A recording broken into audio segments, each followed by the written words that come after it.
One of the greatest tragedies of life is how little we learn from the past, how little we learn from our parents, and how little it seems we pass on to the community.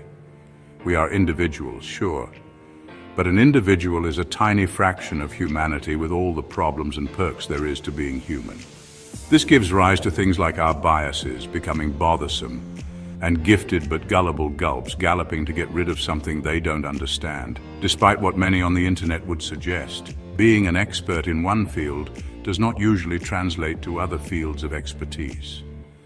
Anyone who has been to college would understand that a brilliant professor, learned as they are in some oblique historical matter, but cannot teach the subject to save their life. A useful mechanic is not guaranteed to be a great source of medical or dating advice. What I am suggesting goes through each person, each family, each culture. There are new things in this world that did not exist in antiquity, but are the people different? Not really. Gay people have always existed. One of Marcus Aurelius' writings in Meditations reminds himself to be thankful he didn't fall into young homosexual urgings. Just as there have always been gays, there have always been bigots. Human gender and sexuality is as amorphous, as variegated, and as human as each of us that thinks about their role in society and who they find or don't find attractive.